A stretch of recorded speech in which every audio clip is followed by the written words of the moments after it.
Permítanme un segundo que estoy admitiendo a las personas. Bueno, entonces voy a presentarles a nuestros panelistas del día de hoy.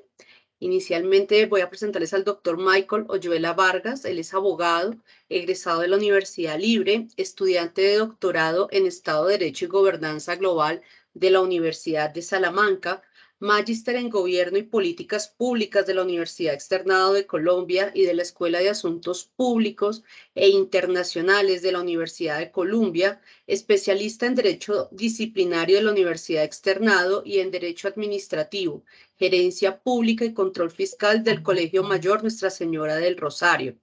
El doctor Michael es miembro fundador del Colegio Colombiano de Abogados Disciplinaristas. Cuenta con más de 17 años de experiencia profesional como asesor de distintas entidades públicas, como la Procuraduría General de la Nación, la Fiscalía General de la Nación, la Alcaldía Mayor de Bogotá, alcaldías locales y del orden municipal. Se ha desempeñado como conjuez de la sección segunda del Tribunal Administrativo de Cundinamarca, juez administrativo de Bogotá y por 10 años como profesor universitario en pregrado y posgrado. También nos acompaña en la tarde de hoy la doctora Diana Marcela Villagarraga Rojas. La doctora Diana es abogada egresada de la Universidad Católica de Colombia, especialista en Derecho Sancionatorio de la Universidad Militar Nueva Granada, magíster en Derecho Administrativo y en Derecho Disciplinario de la Universidad Libre, docente de Derecho Administrativo y Derecho Disciplinario.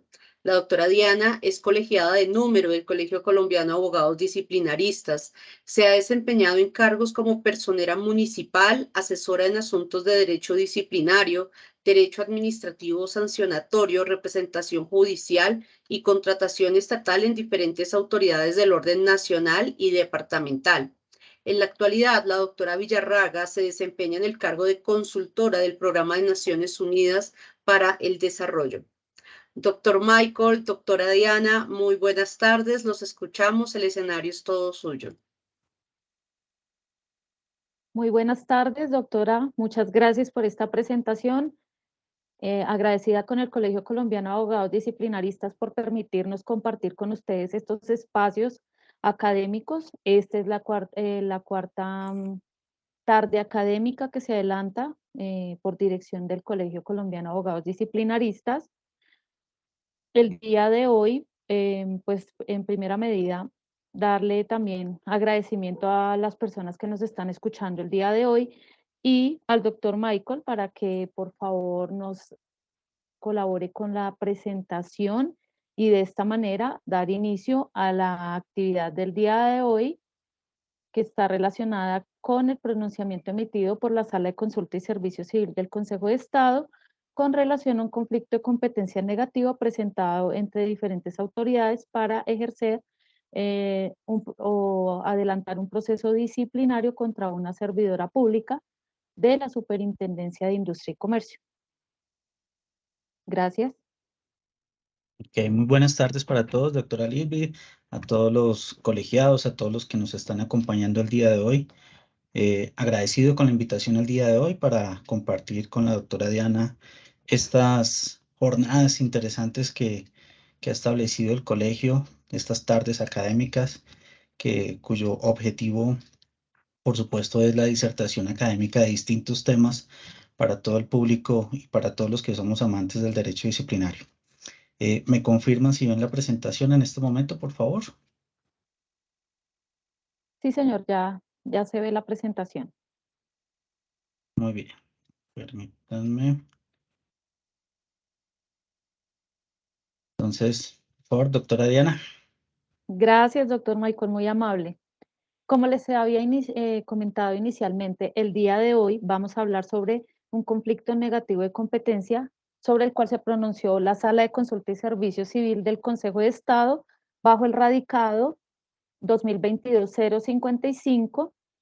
¿Cuál es la finalidad de este conflicto negativo de competencia? Precisamente dirimir esa controversia que se presenta entre diferentes autoridades relacionada con la continuación del trámite disciplinario en contra de la señora María Cristina Vallejo, funcionaria adscrita al Grupo de Defensa del Consumidor de la Delegatura de Asuntos Jurisdiccionales de la Superintendencia de Industria y Comercio en ejercicio de esas funciones jurisdiccionales. Encontramos que el conflicto negativo de competencias que se pretende dirimir está o se presenta entre las siguientes autoridades: la Procuraduría General de la Nación, refiriéndonos específicamente a la Procuraduría Provincial de Pereira, la Superintendencia de Industria y Comercio, la Comisión Seccional de Disciplina Judicial de Risaralda y la Comisión de Disciplina Judicial con sede en Bogotá. De acuerdo. ¿Cuáles son los antecedentes que dieron lugar a esta decisión por parte del Consejo de Estado en ejercicio de estas facultades que tiene para dirimir conflictos de competencia? Primero que todo, encontramos que se presenta una queja por parte de un ciudadano, el señor Sergio Eduardo Martínez, ante la Procuraduría Provincial de Pereira, debido a que dentro del marco de un proceso que se adelantó ante la Superintendencia de Industria y Comercio, considera al ciudadano que le fue vulnerado su derecho de acceso a la administración de justicia, haciendo énfasis precisamente en esa garantía, en ese derecho que tenía él como consumidor de un producto como tal. Llega la queja a la Procuraduría Provincial de Pereira y al hacer el estudio de la misma, como el ciudadano manifestó que se adelantaba su queja contra una jueza en cumplimiento de unas funciones jurisdiccionales, lo que hizo la Procuraduría Provincial fue remitirle a la Comisión Seccional de Disciplina Judicial de Risaralda, argumentando precisamente que la comisión era competente por la naturaleza del servidor público, que en este caso consideró la Procuraduría era una juez, de acuerdo con la queja que se instauró, ¿de acuerdo? Una vez llega el trámite a la Comisión Seccional de Disciplina Judicial de Risaralda, se inicia una indagación preliminar contra, en esa época, año 2021, contra la funcionaria, y luego, en la diligencia de ampliación de la queja, se determina por parte de la Comisión Seccional de Disciplina Judicial que la queja iba dirigida hacia una funcionaria que elabora o que hace parte de la nómina de la Superintendencia de Industria y Comercio, razón por la cual considera que no es competente para conocer o continuar el conocimiento de las diligencias y procede a remitir al grupo de trabajo de control interno disciplinario que tiene la Superintendencia de Industria y Comercio. Una vez hecho este traslado hacia el grupo de control interno disciplinario de la Superintendencia de Industria y Comercio, la superintendencia aduce que debido a las facultades jurisdiccionales que se ejercen en la Delegatura de Asuntos Jurisdiccionales y en marco de la protección al consumidor, como lo establece la misma normatividad, la Ley 1480 de 2011, no son competentes para conocer un asunto o un proceso disciplinario en contra de mencionada ciudadana, de mencionada funcionaria, razón por la cual promueve el conflicto de competencia negativo ante la Sala de Consulta y Servicio Civil del Consejo de Estado. Entonces, ¿qué encontramos en los argumentos de las partes una vez la Sala de Consulta y Servicio Civil del Consejo de Estado asume el conocimiento del asunto? Primero que todo, encontramos por parte de la Procuraduría Provincial de Pereira, se establece que la denuncia iba dirigida, como les había indicado, hacia una jueza de la República, y por tal razón consideraron que debían remitirla a la Comisión de Disciplina Judicial de Risaralda. La comisión dice: no hay un sustento normativo que nos permita o que les permita determinar que son competentes para adelantar procesos disciplinarios contra funcionarios de la Superintendencia de Industria y Comercio con funciones jurisdiccionales. Por tal razón, cuando llega el asunto a la Oficina de Control Interno Disciplinario de la Superintendencia, se indica que la funcionaria estaba actuando en ejercicio de esas funciones jurisdiccionales, y por tal razón la competencia es de la Comisión Nacional de Disciplina Judicial en virtud del artículo 2 y el artículo, espérenme un segundo por favor, el artículo 239 del Código General Disciplinario. Estos son los argumentos que se aducen en desarrollo del trámite para resolver el conflicto negativo de competencia.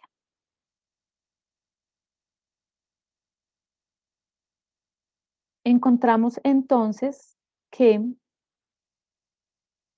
como consideraciones preliminares, la Sala de Consulta y Servicio Civil del Consejo de Estado determina primero que todo que por encontrarse a la fecha, pese a que los hechos son con anterioridad a la entrada en vigencia del Código General Disciplinario, como lo dice el artículo 236 de la Ley 1952, los procesos disciplinarios que a la fecha de entrada en vigencia del Código General Disciplinario no tengan una decisión de cargos tendrán que continuar por la cuerda procesal del Código General Disciplinario.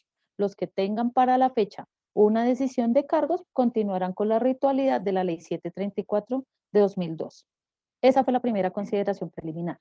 Se va a estudiar el asunto bajo el nuevo Código General Disciplinario, por cuanto ya está en vigencia a partir del 29 de marzo del 2022 y para esa fecha no se había tomado una decisión de cargo, sino que el proceso aún se encontraba en etapa de indagación preliminar, lo que ahora conocemos como indagación previa. Y también se hace énfasis sobre la competencia de la Sala de Consulta y Servicio Civil. ¿Cuál es la competencia? La encontramos en los artículos 39 y 112 de la Ley 1437 de 2011. ¿Y por qué el Consejo de Estado hace esta precisión? Porque encontramos que dentro de las autoridades sobre las cuales se pretende resolver ese conflicto negativo de competencia, hay autoridades de naturaleza administrativa y hay autoridades de naturaleza jurisdiccional. Entonces, perdón. Concluye entonces, o en la parte preliminar, establece la Sala de Consulta que por tratarse de una actuación de naturaleza administrativa, hay uno de los involucrados que sería la Superintendencia de Industria y Comercio a través de su grupo de control interno disciplinario, tiene competencia para conocer el asunto y dirimir el conflicto de competencia, aunado al hecho que se tratan de diferentes autoridades que no tienen un superior jerárquico común. Y por tal razón, no les aplicaría tampoco el artículo 99 del Código General Disciplinario que versa sobre la resolución de conflicto de competencias en materia disciplinaria. Como lo dijimos, en este caso encontramos autoridades de naturaleza administrativa y también encontramos a la Comisión Nacional de Disciplina Judicial y a la seccional de Risaralda para este caso. Ya dicho lo anterior, en este pronunciamiento se plantean dos problemas jurídicos a resolver. El primero es si lo dispuesto en los artículos 2 y 239 de la Ley 1952 de 2019 en cuanto a la ampliación de las competencias de la Comisión Nacional de Disciplina Judicial para investigar a las autoridades que administran justicia de manera excepcional, debe ser o no aplicado al caso en concreto en consideración del artículo 257A constitucional. Ese es el primer problema jurídico. Y el segundo es cuál es la autoridad competente para continuar con la investigación disciplinaria de la funcionaria adscrita al Grupo de Defensa del Consumidor de la Delegatura de la Superintendencia de Industria y Comercio.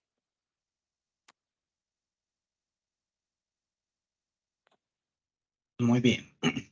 Continuando de esta manera, entonces, con el problema jurídico planteado y los antecedentes ya muy bien reseñados por la doctora Diana, fíjense que estos problemas jurídicos que plantea en este momento el Consejo de Estado o para resolver este caso, hay dos aspectos principales que ya los vamos a ir viendo en el transcurso de la exposición.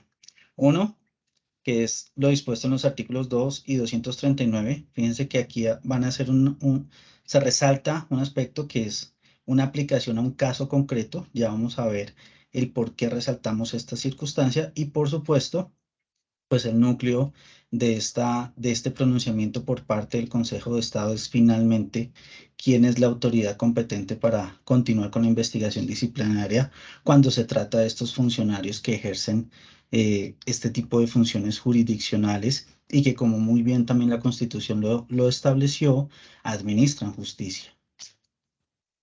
Muy bien, permítanme. Bien, para resolver estos problemas jurídicos, el Consejo de Estado estableció 6 puntos principales. El primero de ellos, decidió abordar cuáles eran las funciones disciplinarias de la Comisión Nacional de Disciplina Judicial y pues la creación de sus comisiones seccionales, ¿ok? Allí se va a fijar eh, en atención a esas funciones que desempeña y esas funciones que les fueron creadas.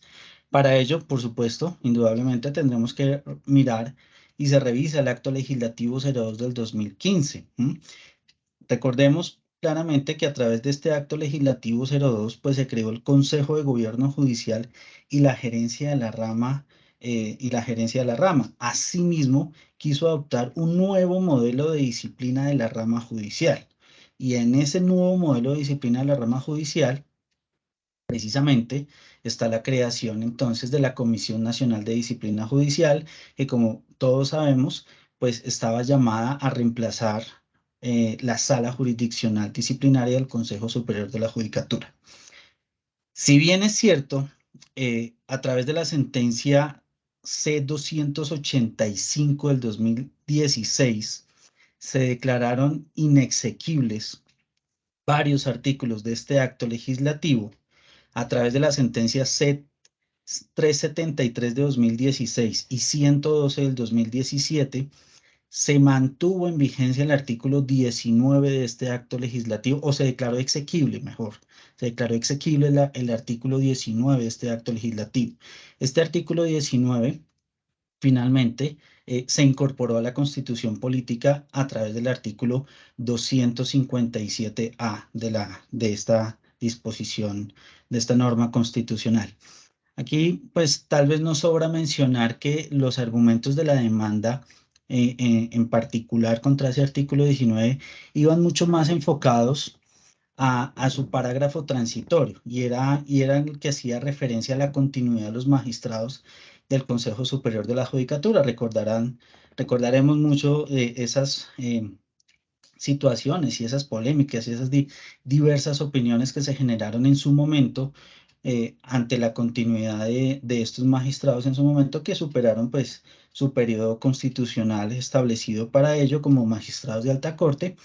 Pero fíjense que precisamente el demandante, el accionante, en este caso, estaba argumentando que esta era una disposición totalmente inconstitucional y que se afectaban los principios de consecutividad e identidad flexible. Allí la Corte estableció y llegó a la conclusión de que esos principios no se encontraban vulnerados, toda vez que ese mismo parágrafo transitorio establecía que estos magistrados no iban a continuar de manera ilimitada, continuarían en su momento hasta la entrada en funcionamiento de la Comisión Nacional de Disciplina Judicial y pues hasta que los magistrados tomaran posesión de sus cargos. En ese orden de ideas, toda vez que no había una prórroga límite en el tiempo, pues la Corte Constitucional decidió declarar exequible este artículo 19 y es precisamente nuestro artículo 257 que para este caso resulta de especial trascendencia para resolver esta situación. ¿Qué estableció entonces el artículo 257? Lo que ya sabemos, la Comisión Nacional de Disciplina Judicial ejercerá función jurisdiccional disciplinaria, y una vez lo dice, sobre los funcionarios y empleados de la rama judicial y abogados en ejercicio en su profesión. Desde el punto de vista constitucional, se está estableciendo un límite en cuanto a la competencia de la Comisión Nacional de Disciplina. Ahora bien, tenemos preciso que los magistrados de la Comisión Nacional de Disciplina Judicial tomaron posesión desde el 13 de enero del año 2021. Es hasta allí, es a partir de este momento donde cobra relevancia este artículo, entra en vigor en palabras mismas del Consejo de Estado y pues es allí donde comienzan a radicarse y a establecerse la competencia como tal de entidades o organismos del orden nacional, como es en este caso la Comisión Nacional de Disciplina Judicial. El Consejo de Estado también nos trae este artículo 111 de la Ley 270 de 1996, que es precisamente el alcance de la jurisdicción disciplinaria. Y aquí hace referencia a algo muy importante. Establece aquí, como ustedes lo ven acá, que el Consejo Superior de la Judicatura en su momento, la competencia de los procesos disciplinarios contra funcionarios de la rama judicial, salvo aquellos que gocen de foro especial, según la Constitución Política, los abogados y aquellas personas que ejercen función jurisdiccional de manera transitoria u ocasional. Fíjense que aquí no encontramos mayor incompatibilidad. De hecho, teniendo en cuenta que el acto legislativo del 2015 es posterior a esta ley estatutaria que todos conocemos, pues ahí encontramos cierta coherencia e idoneidad en el ordenamiento jurídico interno. No obstante a ello, siempre es preciso o fue preciso revisar, por supuesto, el artículo 116 de la Constitución Política. Todos sabemos que a través del artículo 116 es allí donde el mismo constituyente otorgó las facultades de administrar justicia de manera transitoria a ciertos particulares o a ciertas personas. Ojo con esa palabra que voy a decir, que lo vamos a revisar más adelante. Estas personas, conocidas como conciliadores, árbitros y los jurados de conciencia, ustedes saben que en nuestro sistema penal procesal actual pues no están funcionando, no tenemos adoptado el tema de los jurados de conciencia, pero pues están creados desde el punto de vista constitucional y están facultados por el constituyente para ejercer, administrar justicia, ejercer esta función pública de manera transitoria. Entonces fíjense que aquí tenemos un panorama inicial, normativo, constitucional y legal en este sentido coherente. ¿Qué viene a ocurrir entonces? Viene el otro escenario. Pues entra en vigencia nuestro actual Código General Disciplinario, Ley 1952, excúsenme, y a través de su artículo 2º y 239 se fijó y se amplió la competencia de la Comisión Nacional de Disciplina Judicial. En este caso, lo dice muy puntualmente, para investigar disciplinariamente a las autoridades que administran justicia de manera temporal o permanente. Entonces, quiero que vayan mirando dos aspectos. Aquí hablan de personas que ejercen función jurisdiccional de manera transitoria y aquí de una vez, el Código General Disciplinario nos hace referencia a autoridades que administran justicia de manera temporal y permanente, sin distinción alguna. ¿Okay? Sobre estos dos conceptos, personas y autoridades, más adelante la doctora Diana va a hacer una especial anotación, pero por eso para que le pongan ojo a este aspecto. ¿Qué es importante de una vez ir teniendo en cuenta? Aquí ya comenzó un escenario de que el mismo Código General Disciplinario comenzó a ampliar esa competencia. En ese orden de ideas viene el segundo punto que estableció el Consejo de Estado para resolver en este caso, y es precisamente hablar de la figura de la excepción de inconstitucionalidad, o como lo conocemos a través de algunos doctrinantes, el control constitucional por vía de excepción. ¿Okay? Este control constitucional por vía de excepción, como ya sabemos, está soportado en el artículo 4º de la Constitución Política, en el cual establece que la Constitución es norma de normas y en caso de incompatibilidad entre la Constitución y la ley u otra norma, pues se aplicarán de manera preferente las disposiciones constitucionales. ¿Qué es importante acá? Aquí ha establecido la Corte Constitucional y lo reseñó muy bien el Consejo de Estado, de manera breve pero muy precisa, el concepto de incompatibilidad para que lo tengamos muy en cuenta. La incompatibilidad no debe ser cualquier incongruencia. No podemos estar tal vez hablando tal vez de una antinomia jurídica, cualquier contradicción entre dos disposiciones normativas. Aquí estamos hablando de una incompatibilidad flagrante, primaria, grosera, protuberante, evidente, que tenga un soporte normativo suficiente para que estas dos normas no puedan subsistir en la vida jurídica de manera simultánea. Y entonces enfrentamos o se comienzan a enfrentar el artículo 257 de la Constitución Política adoptado mediante el acto legislativo y los artículos 2º y 239 de la Ley 1952. Y aquí hablan de unos requisitos, por supuesto, pues para hablar de esta excepción de inconstitucionalidad. Primer requisito, o bueno, antes que requisitos, objetivos. Objetivos es establecer una jerarquía del ordenamiento jurídico.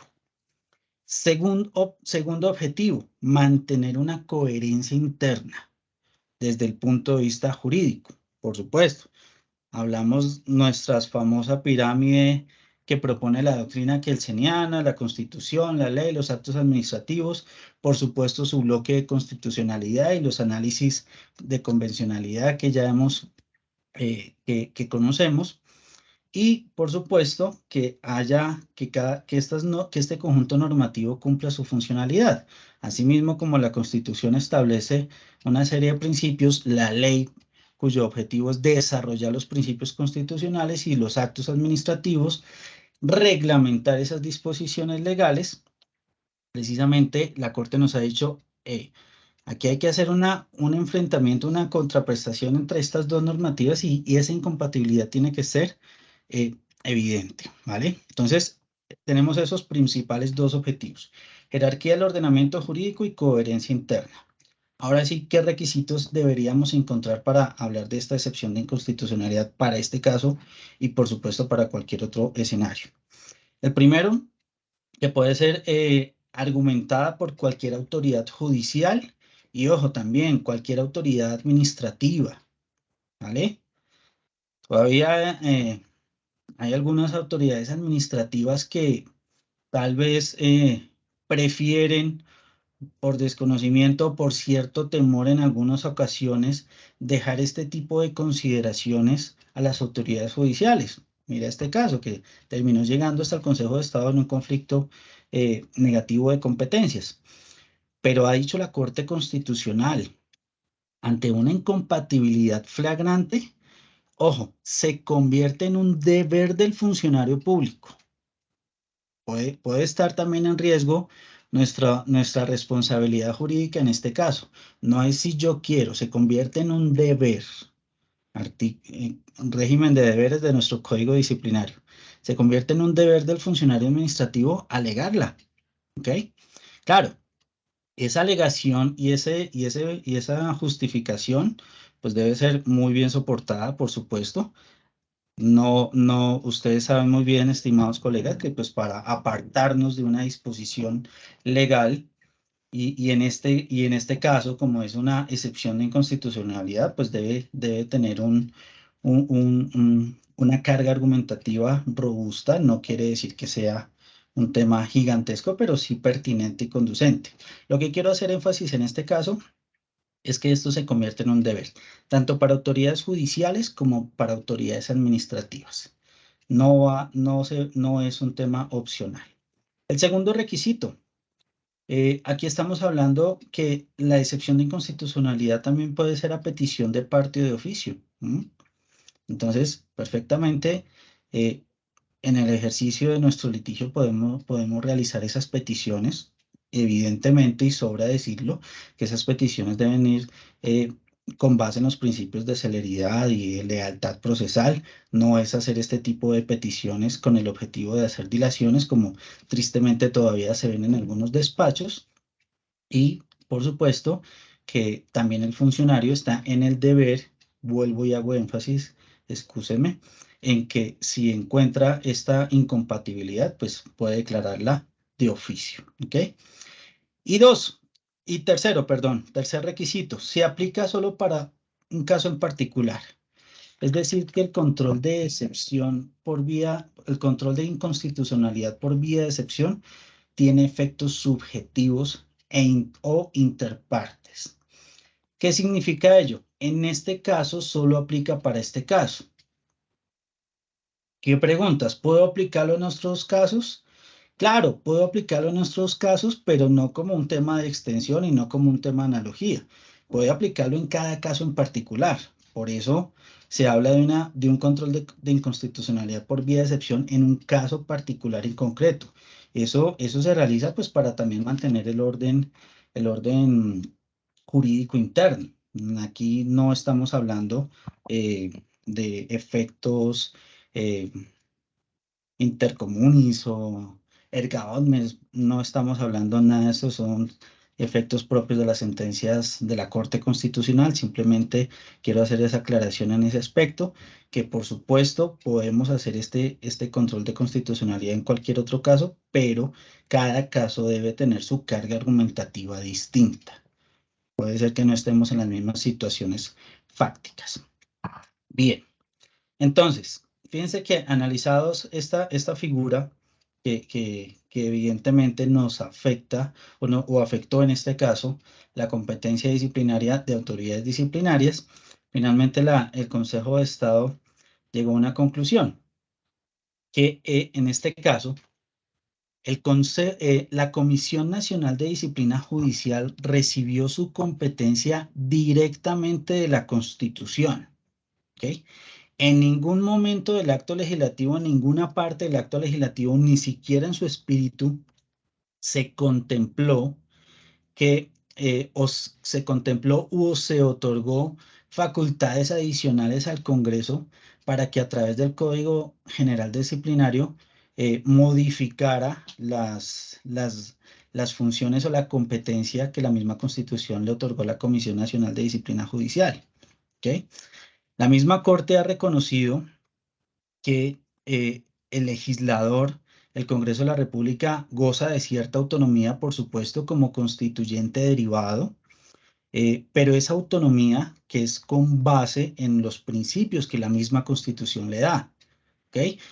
Conocemos perfectamente el artículo 124 de la Constitución Política, a través del cual se establece que la misma norma establecerá el régimen disciplinario, establecerá sus sanciones, su procedimiento y establece unos parámetros generales.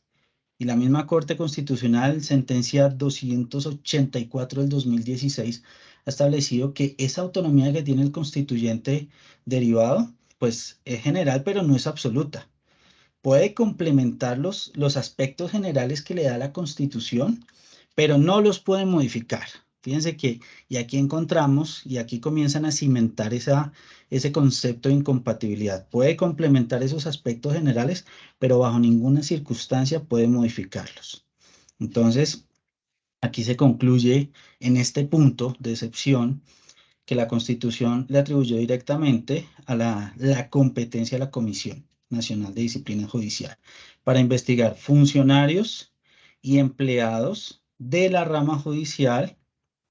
Por supuesto, entendemos también la Fiscalía General de la Nación y los abogados en el ejercicio de su profesión.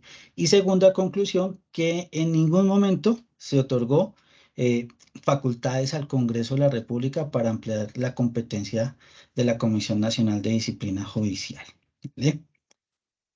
Bien. Un tercer punto que estableció el Consejo de Estado a manera de reiteración, y es precisamente la potestad disciplinaria del Estado. ¿Por qué lo trajo? Porque precisamente aquí ya estaba sentando su posición de un control constitucional por vía de excepción. Estableció que muy seguramente el Código General Disciplinario extralimitó y desbordó su facultad legal, desbordando, por supuesto, esos principios generales que otorgó la Constitución, y recordó y quiso recordar esa potestad disciplinaria del Estado, el jus ponendi que conocemos, la justificación de esta potestad disciplinaria del Estado, que radica no en otro aspecto, sino que el mismo Estado, como sabemos, a través de este régimen disciplinario, es el mecanismo a través del cual el mismo Estado hace cumplir sus propios principios. Hace cumplir a los servidores públicos, hoy también los sujetos disciplinables, que cumplan esos principios de la función pública, la función administrativa que conocemos en el artículo 209, moralidad, economía, igualdad, economía, celeridad. Ustedes saben muy bien que estos principios, que es nuestro interés jurídico protegido en materia disciplinaria y que es la razón de ser, no solo del ejercicio de la función pública y función administrativa, sino pues también es la razón de ser en el momento en que nosotros adoptamos una decisión sancionatoria o absolutoria o de archivo, por una u otra razón de que se afecten o no se afecten estos principios. Y en este escenario, pues recordó que desde la misma Ley 200, Ley 734 y hoy Ley 1952, pues el legislador ha establecido el deber que tiene el Estado de crear estas oficinas de control interno desde el más alto nivel jerárquico, estableciéndolo como las que hacen parte del control interno dentro del control disciplinario y estableciendo el control externo por parte de la Procuraduría General de la Nación, las personerías municipales y distritales, estableciendo esa subsistencia o esa coexistencia de este tipo de control, tanto el interno como en el externo. Y aquí entonces viene aterrizando un punto con el cual queremos exponerles a ustedes el día de hoy, es precisamente los factores que determinan la competencia y que es precisamente todo lo que nos ha abordado este pronunciamiento. Hoy el artículo 91 establece que la competencia se determinará teniendo en cuenta calidad del sujeto disciplinable, estamos hablando de un factor subjetivo, naturaleza del hecho, es un factor objetivo, el territorio donde se cometió la falta y el factor funcional y de conexidad. ¿Okay? Fíjense que la misma norma nos establece un orden y la invitación o la propuesta que les vamos a hacer seguidamente es precisamente a ser rigurosos en ese mismo orden que nos da el legislador, como ya lo vamos a ver. Doctora Diana, por favor.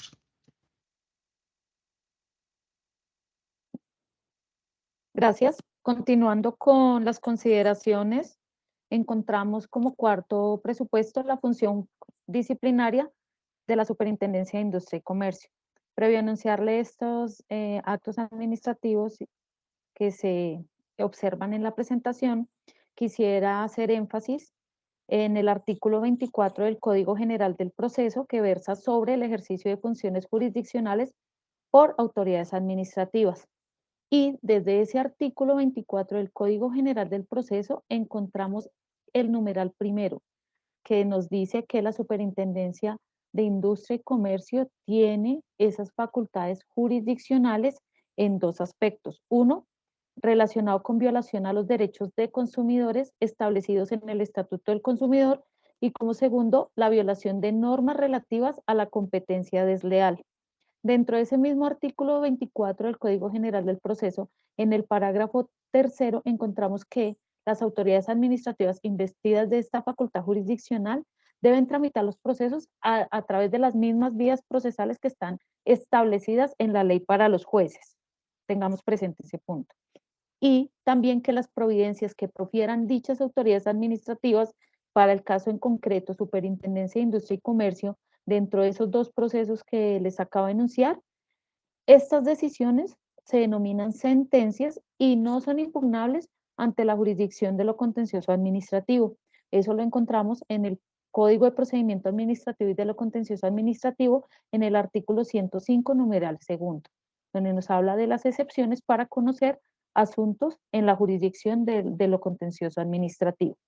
Ya dicho esto, y hablando de manera puntual dentro de la Superintendencia de Industria y Comercio, pues a través del decreto 3523 de 2009 se le otorgó al Superintendente de Industria y Comercio la facultad de establecer grupos de trabajo de acuerdo con los objetivos, necesidades del servicio, planes y programas que tenga que adelantar la entidad. Y ahí, en el artículo 15, numeral 16, se dispuso la creación del grupo de trabajo denominado Control Disciplinario Interno, adscrito a la Secretaría General. Encontramos como entonces desde esta fecha, desde este año 2009, esta autoridad administrativa, porque pertenece a la rama ejecutiva del Poder Público, la Superintendencia, cumple con ese deber que en su momento estaba en la Ley 734 de conformarse una oficina de control interno disciplinario del más alto nivel. Lo encontramos a través de un grupo de trabajo, pero ahí está adscrito a la Secretaría General. Asimismo, a través de la resolución 56854 del 5 de noviembre del 2009, se le o se determina la competencia de ese grupo adscrito a la Secretaría General, consistente en iniciar y adelantar en primera única instancia, ya sea de oficio o a petición de parte, actuaciones y los procesos disciplinarios que deban iniciarse o abrirse contra los servidores o exservidores de la entidad. Notes entonces cómo aquí se configura el derecho disciplinario a nivel interno y la función disciplinaria de manera interna contra los servidores de la Superintendencia de Industria y Comercio. Siguiente, por favor. Otro aspecto relevante que trata el Consejo de Estado se versa sobre esas funciones jurisdiccionales de la Superintendencia de Industria y Comercio. Se hace una enunciación del artículo 8º de la Ley Estatutaria de Administración de Justicia, Ley 270 de 1996, así como de los artículos 147 y 148 de la Ley 446 de 1998, que nos indica la competencia a prevención y el procedimiento. ¿De acuerdo? Esa competencia a prevención es otro de los requisitos para el ejercicio de funciones jurisdiccionales por parte de autoridades administrativas. Recordemos que, adicional a esta competencia a prevención, encontramos que esas facultades deben ser otorgadas para asuntos específicos en primera medida, en segunda medida, que no se puede entregar una facultad jurisdiccional a una autoridad administrativa si versan los asuntos sobre la comisión o de delitos. Entonces, pues esto no tendría nada que ver y por eso la superintendencia tiene esa facultad. No asume conductas constitutivas de delitos. Tercero, pues que otro de los requisitos para ese ejercicio de facultades jurisdiccionales por parte de una autoridad administrativa es que se resuelva, se pretenda dirimir conflictos entre particulares.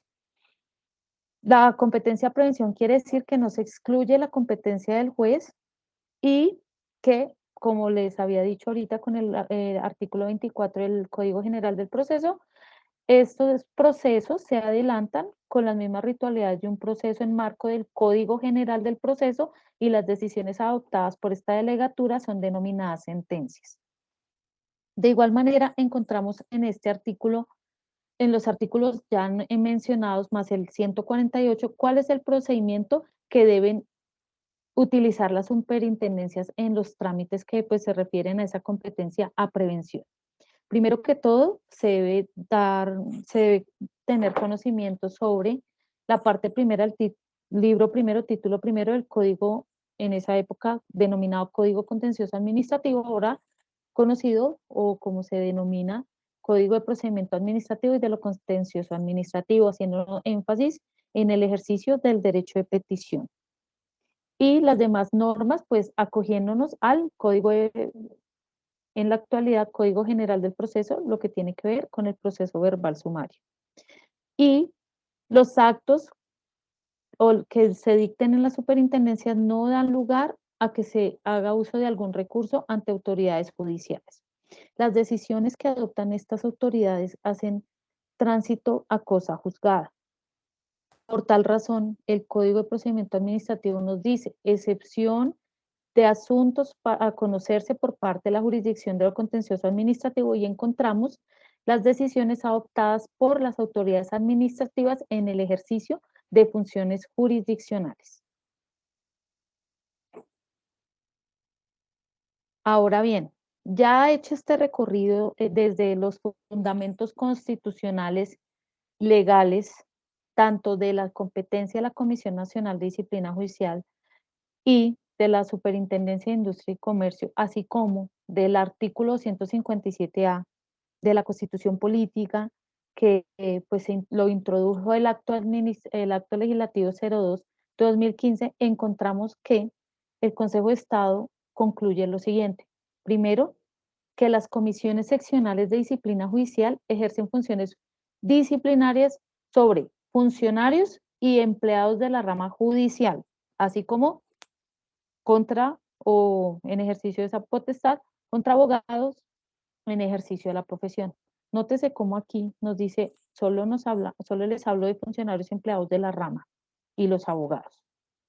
Como segunda conclusión, encontramos que en el artículo 2º y en el 239 del Código General Disciplinario, pese a que el artículo 257A de la Constitución Política establece de manera clara cuáles son las funciones de la comisión o la competencia de la Comisión Nacional de Disciplina Judicial, estos artículos del Código General de Disciplinario lo que hacen es ampliar esa competencia de la Comisión Nacional de Disciplina Judicial, incorporando o adicionando más bien una potestad para investigar disciplinariamente a autoridades que ejerzan funciones jurisdiccionales de manera excepcional, ya sea de forma permanente o transitoria. También concluye el Consejo de Estado que la Superintendencia de Industria y Comercio creó un grupo de trabajo de control interno disciplinario que tiene a cargo el ejercicio de la acción disciplinaria tal como lo disponía en esa época la Ley 734 del 2002, ahora Ley 1952 de 2019, modificada por la Ley 2094 de 2021.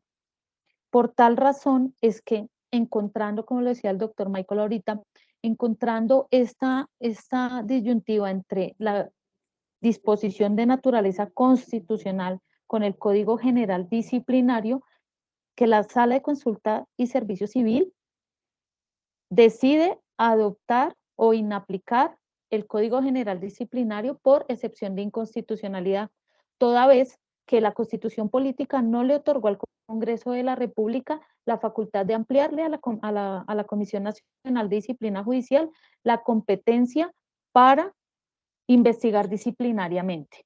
Por tal razón, al existir esa incompatibilidad, debemos acogernos a lo que dice la Constitución Política, que es competencia de la Comisión Nacional de Disciplina Judicial contra o sobre, más bien, sobre los funcionarios y empleados de la rama y los abogados. Por tal razón, en este asunto se resuelve declarar competente para continuar con el ejercicio de la acción disciplinaria a la Superintendencia de Industria y Comercio a través de su grupo de trabajo, de su grupo interno de trabajo de control interno disciplinario, y así darle trámite a la queja interpuesta por el ciudadano en su momento. Ya dichas estas conclusiones, este será el espacio, doctor Michael, lo escuchamos, sobre sus apreciaciones respecto de la decisión y posteriormente me pronunciaré al respecto.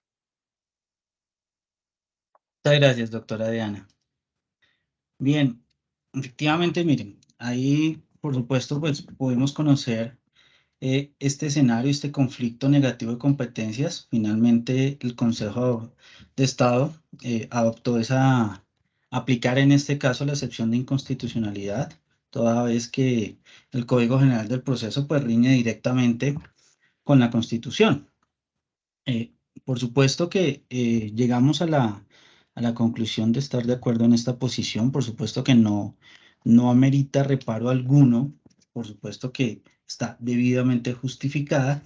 Sin embargo, no obstante ello, hemos denotado y consideramos que esta decisión que tomó el Consejo de Estado, quisiéramos adoptarla mucho más desde un ejercicio reflexivo desde el punto de vista de la interpretación que le hemos venido dando a los factores de competencia y a las calidades que nos encontramos en los sujetos disciplinables, en los servidores públicos, en los particulares que ejercen función pública, en las personas que administran justicia, en las autoridades que tienen facultades o jurisdiccionales que nos han venido y que, como hemos visto en la evolución del derecho disciplinario a través de las distintas normas, cuando llegó la ley 1474 incluyó, pues por supuesto, también estos sujetos disciplinarios adicionales que manejan recursos públicos, asesores en contratación, los que ejercen la supervisión e interventoría de contratos estatales, que también se convierten en sujetos disciplinables. Fíjense que toda esa estructura normativa y todas estas adiciones que hemos tenido a través de los años nos han hecho abrir el abanico de la competencia y de la funcionalidad y del campo de aplicación del derecho disciplinario. Pero no obstante ello, y por eso hacía referencia a la labor de reflexión, y es que si somos consecuentes, si somos coherentes y analizamos precisamente desde la misma ley 200, para no irnos más atrás, ley 734 y hoy nuestra ley 1952, los factores de competencia, los factores determinantes para establecer la competencia de una autoridad disciplinaria, todos han empezado por el mismo: calidad del sujeto disciplinable. Por supuesto que tenemos los demás factores, pero no significa ello, y por supuesto la invitación y la propuesta y el debate, por supuesto, es que estos criterios que me determinan la competencia no se trata de interpretarlos o cogerlos aleatoriamente, ¿m? Sobre todo cuando tenemos este ejercicio de las funciones jurisdiccionales. Siempre ha sido claro que se habla de una calidad del sujeto disciplinable. Y en la calidad, como sabemos, cuando hablamos de los elementos de la responsabilidad, y tenemos que hacer referencia a la capacidad, y la capacidad desde el punto de vista formal. O es un servidor público o es un particular en ejercicio de funciones públicas. Y para el caso de la rama judicial, o es un funcionario judicial, jueces y magistrados, salvo por supuesto los que tienen fuero constitucional, o es un empleado judicial, que son los demás funcionarios, los demás servidores públicos que trabajan en la rama judicial. No me está hablando de funciones en este caso. No nos tenemos que, o la idea es que no nos confundamos en esa interpretación de es dependiendo lo que haga el funcionario, vamos a establecer competencia. La misma norma me lo ha establecido desde un principio, desde 1995, reitero, para no irnos más atrás. ¿Cuál es la calidad del sujeto disciplinable? No nos estamos haciendo referencia a la función. Posteriormente tendremos que mirar la naturaleza del hecho, posteriormente tendremos que mirar el territorio donde se cometió la falta y posteriormente tendremos que mirar un factor funcional y de conexidad, no solamente del funcionario, por supuesto, sino del operador disciplinario. Y aquí la misma norma también me establece que cuando habrá alguna incompatibilidad solamente entre el factor funcional y de conexidad, primará el de conexidad. No me entra en discusión sobre los demás. ¿Ok? Entonces, fíjense que en todo ha sido homogéneo nuestra legislación en que mi primer requisito única y exclusivamente es calidad del sujeto disciplinable. Naturaleza del hecho y pues territorio, no quisiera meterme mucho en el territorio porque pues el factor territorial, créanme que con este tema de la virtualidad, ya está muy en discusión, pero pues por supuesto que eso lo analizaremos tal vez en otra tarde académica. Invitación aquí y por supuesto la exposición acá, más allá de un cuestionamiento al pronunciamiento del Consejo de Estado, es una mirada introspectiva en cómo estamos desarrollando la función administrativa desde el punto de vista disciplinario. En caso particular, las oficinas de control interno disciplinario.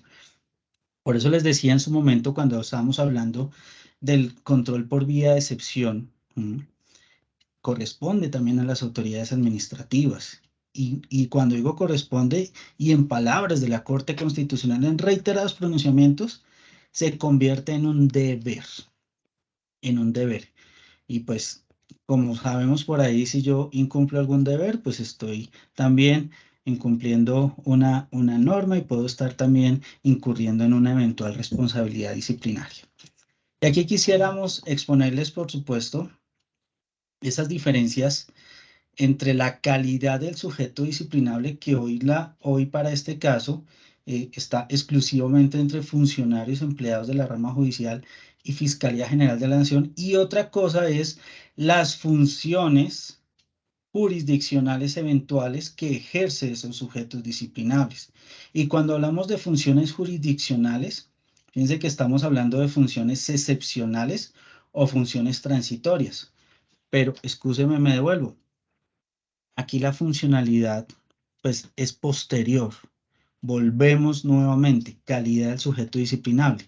La idea es que no troquemos esos criterios, esos factores de competencia, sino que tengámosles un orden lineal en su interpretación, por supuesto. Así lo quiso el constituyente, así lo ha querido el legislador en estos aspectos y pues obviamente en estos escenarios de antinomias jurídicas, pues vemos aún más el por qué se estableció esas circunstancias.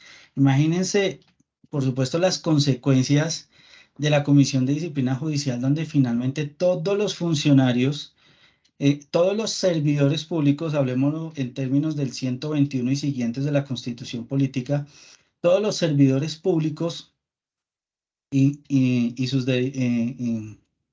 especies que cumplan funciones jurisdiccionales o excepcionales solamente por un criterio funcional, inadecuadamente en mi criterio, en nuestro criterio implementado, todos se fueron a la Comisión de Disciplina Judicial. Pues por supuesto que eh, la labor administrativa y la carga administrativa de la Comisión de Disciplina Judicial pues se desbordaría totalmente porque entiendo yo que si así nomás tienen una carga importante, imagínense donde les llegue los que son excepcionales, nada más y nada menos que tenemos, como en este caso, los profesionales y asesores de las superintendencias, todos los que ejercen funciones jurisdiccionales. Encontramos funciones jurisdiccionales en la Dirección General Marítima, en la DIMAR, en la Dirección Nacional de Derechos de Autor, los inspectores de policía, los alcaldes, cuando están ejerciendo estos despachos comisorios que les trajo el Código de Policía, que ahora los jueces también remiten a los alcaldes municipales y distritales inclusive la facultad de realizar, de establecer los despachos comisorios. En esa comisión de servicio el alcalde está obrando con función jurisdiccional. Entonces también tendrían que ir al Consejo de Disciplina Judicial. Pues es algo muy complejo y pues obviamente es precisamente lo que quiso evitar el constituyente y el legislador, los comisarios de familia, las comisiones de regulación. Aquí también su disposición normativa les otorga facultades jurisdiccionales. Entonces, fíjense por qué también el Consejo de Estado reiteró en la potestad disciplinaria del Estado y en la necesidad y en el deber de la creación de las oficinas de control interno disciplinario. ¿Eso en qué radica? La gran importancia que tienen las OSIT, las oficinas de control interno, porque pues esto ayuda, por supuesto, a descongestionar de manera notoria pues la carga administrativa que tienen las oficinas de control interno, la Comisión Nacional de Disciplina Judicial, las personerías y pues por supuesto la misma Procuraduría General de la Nación, sin meternos en un tema de poderes disciplinarios preferentes, que pues por supuesto ese es otro tema. Y por supuesto los que ejercen funciones jurisdiccionales transitorias que ahí encontramos. Pues los jurados de causas criminales, que ya sabemos que hoy no los tenemos en la práctica, pero están creados constitucionalmente. Los conciliadores, árbitros, me dice la Constitución, amigables componedores. Los jueces de paz, autoridades judiciales. ¿Okay? Entonces, allí más allá de todo esto, por supuesto, es el ejercicio, como les decía, de reflexión, no enfrascarnos en el criterio funcional del servidor, sino ser un poco escuetos, excúsenme la expresión, y ser muy concretos en lo que me pide la norma en este caso. Aquí sí la invitación, como es un presupuesto procesal, es a que seamos exegéticos, y la calidad del sujeto es una. La capacidad como primer elemento de responsabilidad, capacidad formal, servidor público, particular en ejercicio de funciones públicas y determino la entidad competente. Y por supuesto, como lo acabamos de ver en el desarrollo de esta decisión por parte del Consejo de Estado, pues la incompatibilidad entre el Código General del Proceso y la Constitución Política de Colombia es clara y es flagrante frente a la ampliación de competencias la presunta ampliación de competencias de la Comisión Nacional de Disciplina Judicial que se realizó a través del Código General Disciplinario, pues que en ningún momento estaba establecida por la Constitución Política. Doctora Diana, por favor. Gracias.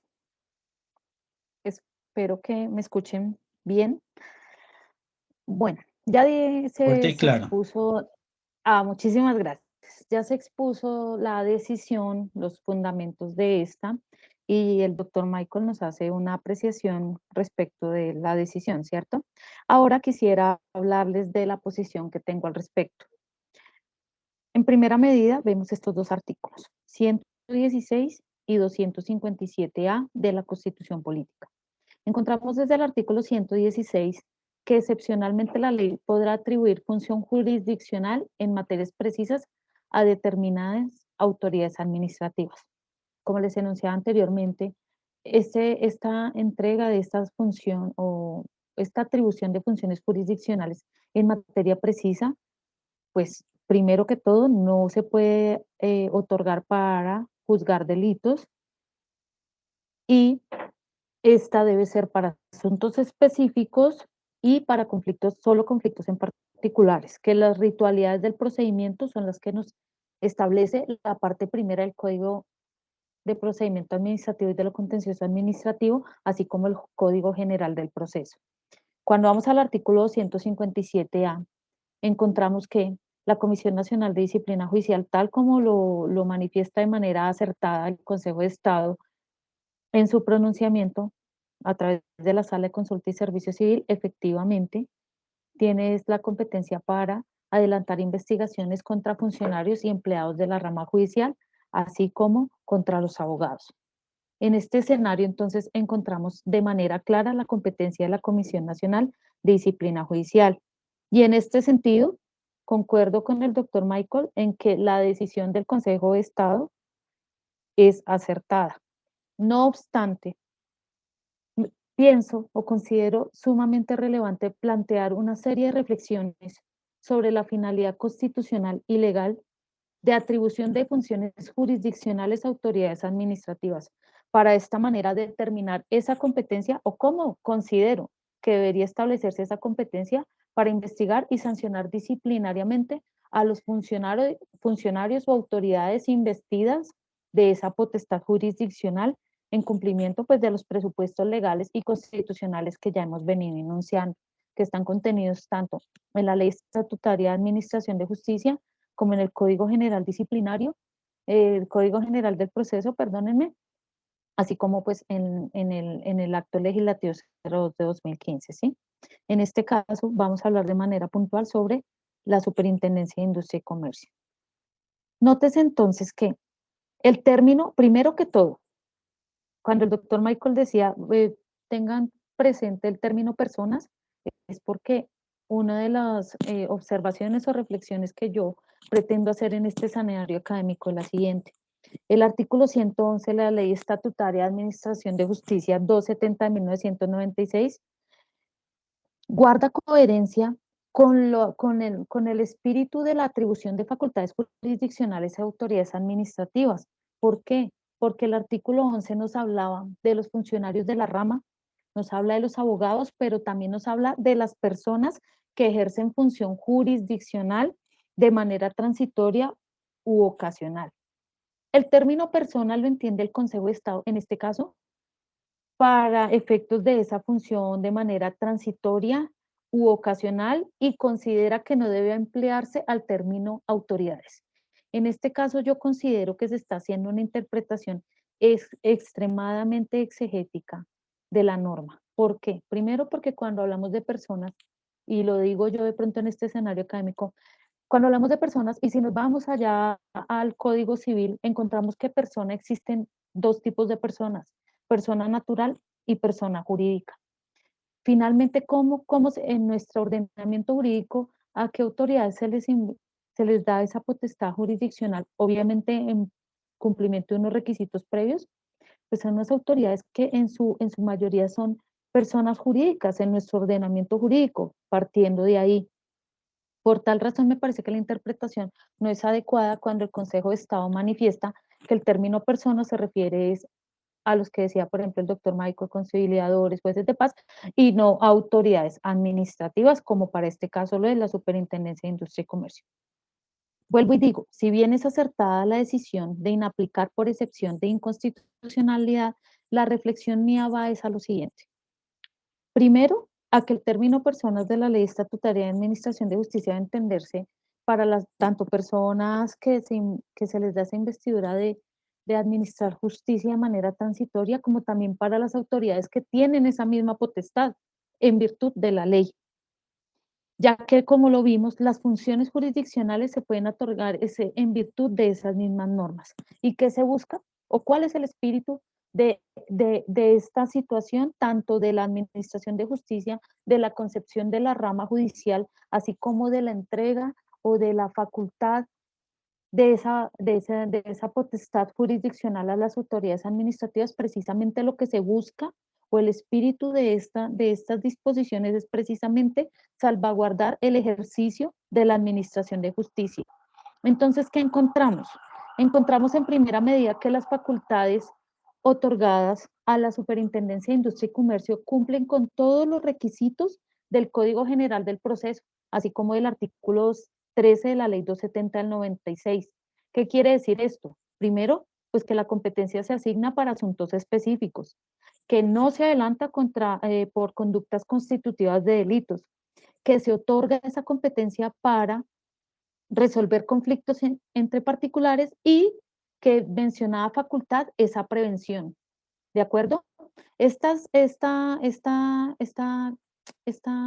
enunciación que les acabo de hacer, hay que entrelazarla con que las decisiones que adopten estas autoridades jurisdiccionales, estas autoridades administrativas con funciones jurisdiccionales deben seguir normas y procedimientos que, para el caso de la Superintendencia de Industria y Comercio, deben ceñirse al Código General del Proceso.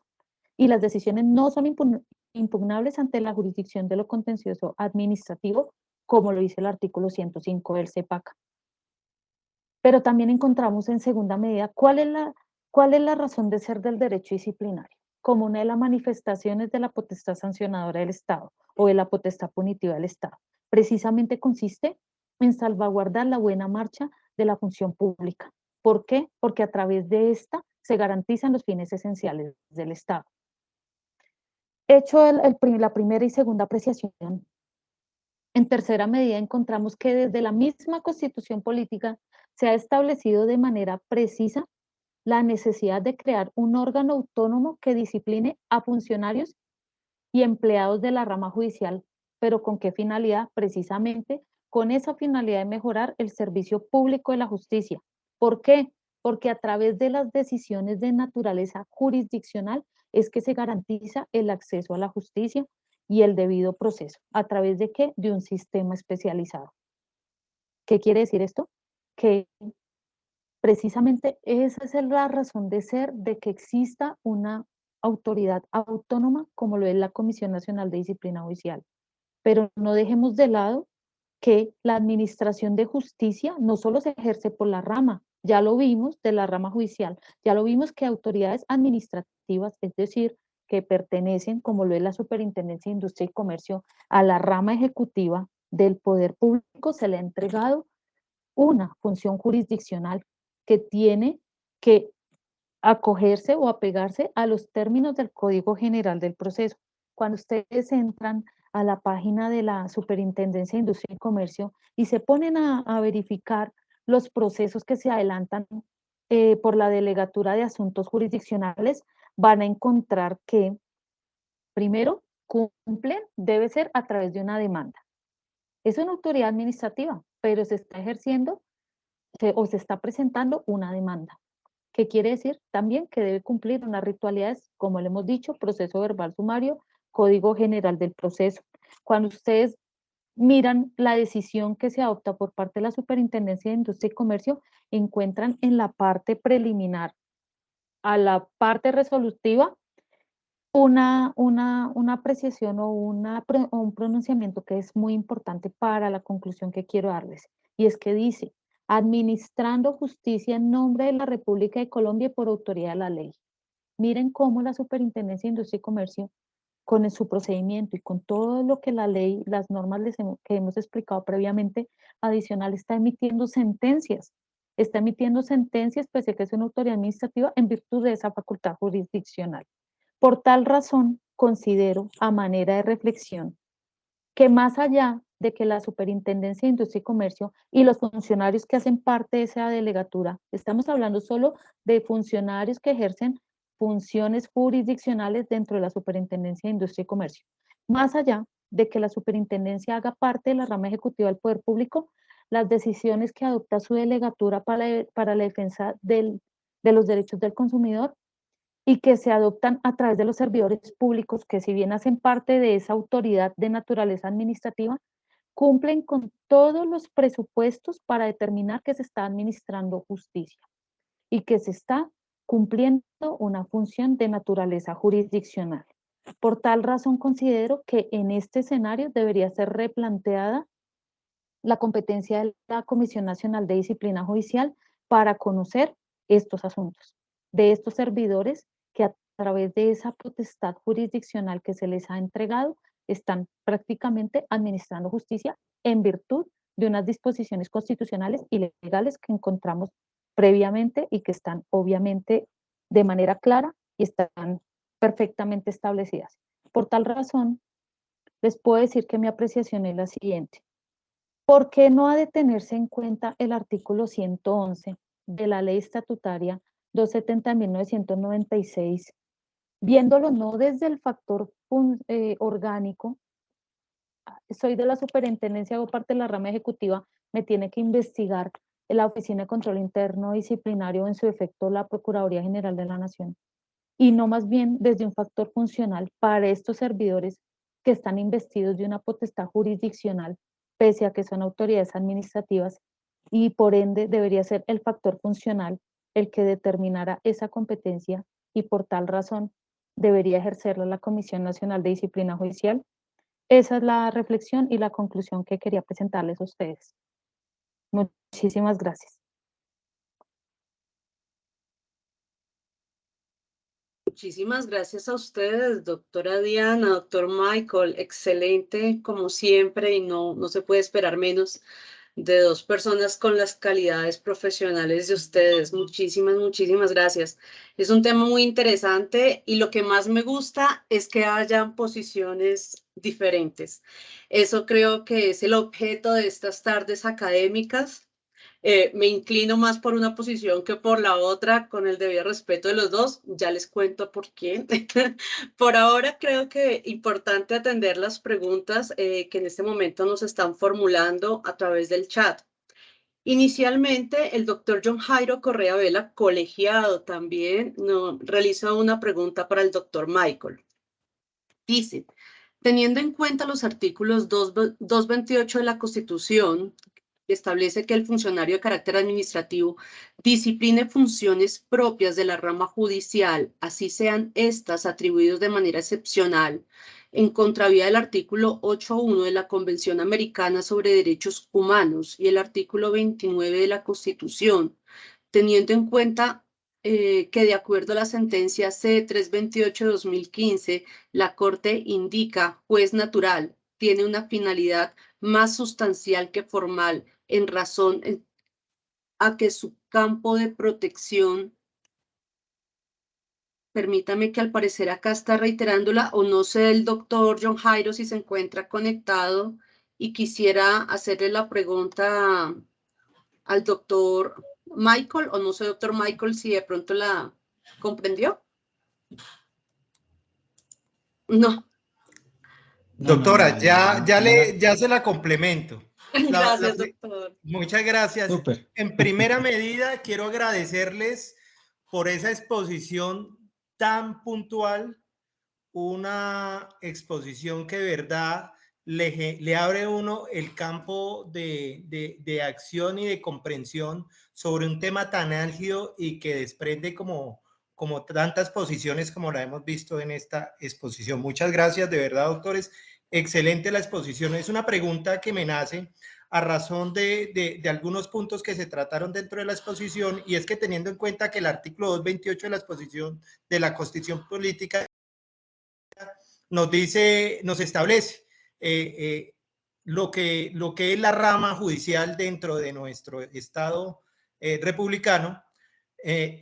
Pues me surge la duda si que un funcionario de carácter administrativo realice o discipline a un funcionario que tenga atribuidas de manera excepcional algunas funciones jurisdiccionales y que esto no estaría en contravía de ese principio de juez natural que establece pues la Convención Americana de Derechos Humanos en ese artículo 8.1, en nuestro artículo 29 de la Constitución, y a su vez que la Corte Constitucional indica que el juez natural tiene una finalidad más sustancial que formal. O sea, el conocimiento propio de lo jurisdiccional es propio de la rama judicial, en razón que su campo de protección no es solamente el claro establecimiento de la jurisdicción encargada del juzgamiento. Previamente, la consideración del caso, sino también la seguridad de un juicio imparcial, con plenas garantías para las partes. Esa es mi pregunta. Muchas gracias, doctor.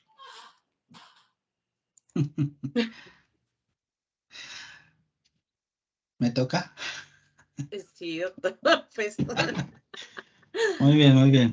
No, doctor John Jairo, le agradezco muchísimo las palabras iniciales y la gran pregunta que nos acaba de realizar.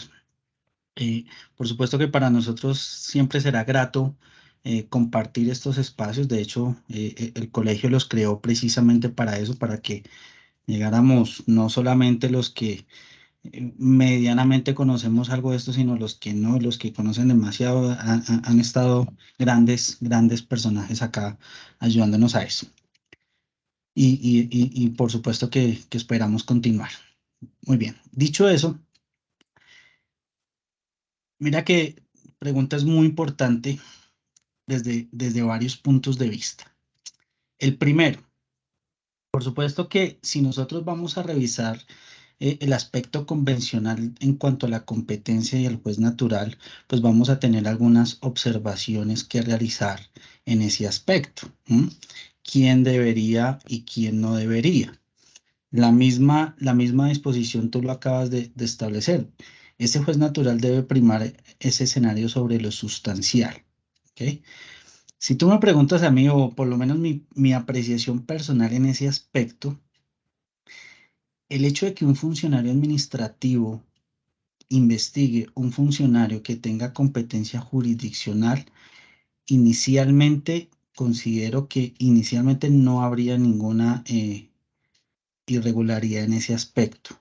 Los factores de la competencia y la competencia disciplinaria en este caso, pues ya los vimos que tendremos que analizarlos en cuanto a la calidad, en cuanto a la competencia del organismo, sin que esto vaya, por supuesto, en ningún caso afectar el principio de investigación integral. La investigación integral debe cumplirse independientemente de quién sea el juez. Si es un funcionario jurisdiccional que investiga un funcionario jurisdiccional, si es un funcionario administrativo que investiga un funcionario que ejerce funciones jurisdiccionales.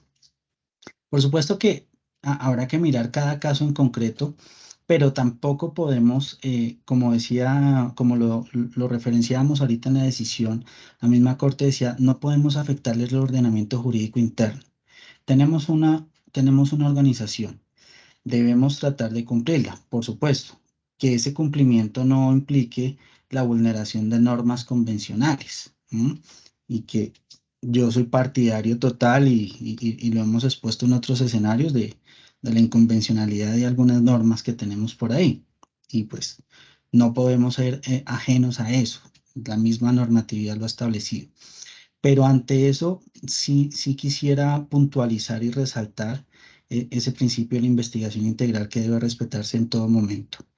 Si la investigación integral llega a vulnerarse de una u otra manera, créeme que quien haya investigado pasa a un segundo plano. Ahora bien, lo hablábamos hace algunos años cuando surgió todo este tema de la inconvencionalidad, todavía no estaba la ley 1952, y debo decir lo que yo en su momento consideraba y defiendo mucho a mi ex entidad Procuraduría General en su facultad de investigar funcionarios de elección popular. y proponía una de las teorías monistas, que es precisamente que quien escoge el procurador, pues es el mismo constituyente. No es un funcionario administrativo cualquiera, lo escoge el constituyente derivado, ¿ok? También es el pueblo. Entonces, fíjate que el tema del juez natural, que por supuesto no podemos obviarlo, para mí, por supuesto, recíbemelo con beneficio inventario, no es de lo más importante. Para mí lo más importante es la investigación integral, que se respete el derecho al debido proceso, la debida defensa y por supuesto pues la idoneidad del juzgador, que eso será otro de los principios que garantice el debido proceso. Pero créeme que tu pregunta da para tratar de académica. Muchísimas gracias, doctor Michael. Doctora Diana, no sé si quisiera precisar algo frente a lo manifestado por el doctor Michael en este momento. Respecto de la pregunta que hacía el compañero colegiado, observándolo desde esa perspectiva, considero que esa pregunta guarda una especie de concordancia con una de las conclusiones que está presentando acá y que está relacionada con el factor funcional de aquellos servidores investidos de una facultad jurisdiccional, porque finalmente resultan administrando justicia en ejercicio de esa potestad que previamente se les otorga de manera legal. En ese orden de ideas considero que, como les indicaba, pese a que la decisión del Consejo de Estado es acertada en virtud de las disposiciones que nos rigen en la actualidad y de la Constitución política, como está contemplado el artículo 257A, sí consideraría, a modo de propuesta o de reflexión, replantear este escenario de este tipo de servidores, porque considero que debería adelantarse por esa autoridad especializada perteneciente a la rama judicial que investigue a esos servidores que finalmente están cumpliendo una función jurisdiccional. Nada más. Muchísimas gracias. Gracias a usted, doctora Diana. Quisiera saber si alguno de los participantes en este momento tienen alguna duda para trasladarla a nuestros ponentes, o si quieren hacer alguna observación o fijar su posición jurídica frente a este tema tan interesante. Quisiéramos oírlos también, y ese es el propósito, como bien nos han manifestado nuestros expositores en estas tardes académicas, enriquecernos en el conocimiento, escuchar las posiciones de todos, y de esta manera pues ni más faltaba complementarnos. Doctora Diana, un gusto tenerlo con nosotros como siempre, qué bueno. Diana Montenegro es colegiada, fundadora del colegio. Doctora Diana, bienvenida, cuéntenos. Bueno, buenas noches para todos y todas. Estoy de acuerdo con la posición del doctor Michael, y más que puede ser como un comienzo de lo que nos puede llegar con la 2094 en un futuro. Porque si bien la 2094 modificó algunas circunstancias que van en contra de la Constitución, ya el Consejo de Estado dijo, por excepción de inconstitucionalidad, yo voy a definir. Entonces, así el Código General Disciplinario en su artículo 239, modificado por la 2094, me diga que debe ser la Comisión Nacional Disciplinaria Judicial, pues no, obviamente yo digo que es la superintendencia. Entonces, me parece que eso es como un llamado o como una alerta a ver qué tanto la 2094, con su espíritu, quien la presentó y quien la sancionó, realmente va a propender por la protección del juez natural o la famosa creación de los grupos internos de trabajo, que sigo en mi posición, como lo dije con la doctora Judy, creo que se presentó con el doctor Guisen Salazar. Me parece que la creación de los grupos internos de trabajo realmente, Diana Marcela Montenegro Villanueva indica que no garantiza el principio de imparcialidad objetiva, que realmente lo que se quiere es determinar. Entonces, de pronto podría ser como algo, un llamado a ver cómo se nos pronuncia la Corte Constitucional en un futuro. Pero estoy muy de acuerdo con el doctor Michael y pues con la doctora Diana, me aparto un poquito ahí. Gracias. Muchísimas gracias, doctora Diana. Como siempre, sumamente valiosos, oportunos y sustentados sus manifestaciones a este respecto. Mil y mil gracias. Quisiera escucharlos si hay alguna posición adicional de alguno de nuestros asistentes. Yo sí quiero aprovechar para decirles, frente a este aspecto, esa cara que hace el doctor Michael, me termino inclinando un poco más hacia la teoría que expone la doctora Villarraga, porque considero que se estaría dando un trato diferenciado y justificado que iría en contra de este derecho a la igualdad que hemos venido promulgando y reiterando en los últimos tiempos, a que personas que están administrando justicia reciban un trato diferente al que tendrían los demás administradores de justicia. Claro, la carga laboral es tremenda que tiene la comisión. ¿Y qué despacho al fin y al cabo no la tiene, no? Son muchos despachos. Miremos la fiscalía, no puede más, las comisiones, los jueces, tribunales, oficinas de control disciplinario interno, personerías. La carga laboral en todos lados es elevadísima, pero no podemos sacrificar, con el debido respeto en este caso, siento yo, esa posibilidad que tendría en este caso estos administradores de justicia que sean investigados como lo serían los demás administradores de justicia, es decir, a través de la Comisión de Disciplina Judicial. Y si ya eventualmente vemos que la carga es excesiva, pues esto es un llamado que tenemos que hacer para que precisamente se fortalezca la función disciplinaria en el país, que cada día está adquiriendo mayor importancia y que en verdad tenemos que ver que no es posible para las oficinas de control disciplinario interno con 5 funcionarios investigar a 400, 500 investigaciones, las personerías no dan abasto, la comisión seguramente tampoco va a dar abasto investigando a todos los abogados, a las fiscalías, investigando ahora a jueces, a magistrados, pues la situación cada día se vuelve más compleja. Pero creo, esa es mi posición frente a este aspecto, entendiendo, y más faltaba que, como bien lo dice tanto el doctor Michael como la doctora Diana, la decisión analizada el día de hoy, pues se ajusta plenamente a la normatividad, ¿no? Doctor Michael. No, digamos que totalmente de acuerdo con esa posición teórica funcional. De hecho, en algún momento la mantuve y debo decir y debo ser sincero conmigo mismo y con todos que ese sería un ideal, precisamente por el ejercicio de la función jurisdiccional. Y pues qué mejor para garantizar el ejercicio de la investigación integral de que todos los que ejercen de cierta manera la función jurisdiccional o una función pública de administración de justicia, pues sean investigados bajo un mismo organismo, ¿vale? Muy bien lo decía la doctora Diana Marcela Villarraga, y es que no podemos diferenciar ni siquiera tampoco entre personas y autoridades, porque es que una persona, un árbitro, pues está ejerciendo es una autoridad también cuando está ejerciendo su función arbitral. Entonces, qué mejor, por supuesto, que todas estas personas y autoridades o que son autoridades en el ejercicio de esa función administrativa, de esa función pública de administrar justicia de manera excepcional o transitoria o incluso permanente, como en el caso de las superintendencias, sean investigadas por un mismo organismo. ¿En qué nos radica esto ahorita? Y digamos que ahí también, y me haces caer en cuenta para hacer otra observación a la decisión. La misma decisión nos dice, mire, es que hay que crear una entidad que los investigue diferenciadamente para buscar un fin esencial del Estado mucho más efectivo, para cumplir esa investigación mucho más efectivo. ¿Pero por qué llega ese argumento? Pues precisamente por la falta de capacidad administrativa para poderlos investigar a todos.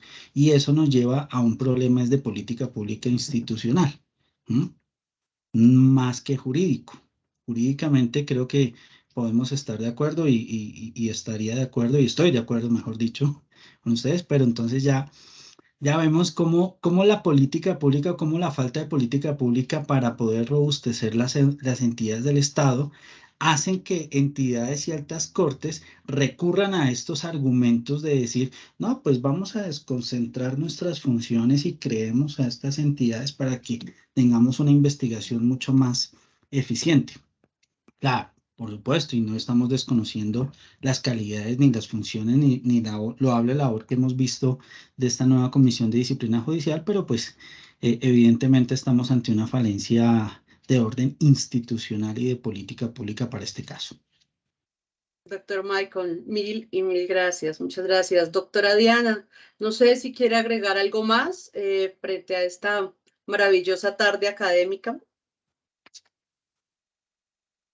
Muchísimas gracias, doctora. No, yo considero que los aspectos que pretendíamos abordar se desarrollaron de manera efectiva en esta tarde académica. Inmensamente agradecida con el Colegio Colombiano de Abogados Disciplinaristas. Doctora, usted también por acompañarnos el día de hoy. Al doctor Michael, de verdad, un ejercicio académico muy valioso para mí el día de hoy y pues a todas las personas que nos están acompañando. Como dijimos en nuestra presentación, hacemos la exposición de la decisión y después, como lo planteamos, una serie de reflexiones o de llamados, porque de verdad el derecho disciplinario, pese a lo que se ha pensado en algunos escenarios, lo que tiende a desaparecer, por el contrario, pienso que tiende a fortalecerse. ¿Y por qué? Porque precisamente es ese referente de justicia que nos permite definitivamente vigilar y custodiar o verificar que la función pública se cumpla en debida forma y se puedan de esta manera cumplir los fines esenciales del Estado. Entonces, de verdad, muy agradecida con ustedes, a todos los participantes e intervinientes. Muchísimas gracias, espero estar en un futuro nuevamente en un espacio de estos y gracias, doctor, gracias, doctora Libby, por este proceso del día de hoy. Con todo el gusto, doctora Diana, nuevamente a usted mil y mil gracias, al doctor Michael, muchísimas gracias, a todos los asistentes, muchísimas gracias, un saludo muy especial para todos, a las personas que hacen parte del colegio, gracias por estar participando activamente en estos eventos, a quienes no hacen parte del colegio también, muchísimas gracias por conectarse, este es un evento abierto a toda la comunidad en general interesada en profundizar en este estudio del derecho disciplinario. Invitarlos nuevamente a todos los que no son colegiados a que se hagan parte del colegio. Para ello, con el mayor de los gustos, si así lo desean, me envían un correo electrónico a la cuenta colegiodisciplinario@gmail.com y a vuelta de correo les informaré los requisitos para ser miembros del colegio. Doctor Michael, un gusto tenerlo acá. Muchísimas gracias. Muchas gracias a todos por la invitación y para todos los asistentes. Muchas gracias. No olviden esta sesión del día de hoy, como nuestras demás tardes académicas, quedarán a partir del mañana a disposición de todos en nuestro canal de YouTube, donde lo podrán consultar y compartir con todos. Muchísimas gracias a todos y feliz noche. Gracias. Feliz noche. Feliz noche, muchas gracias.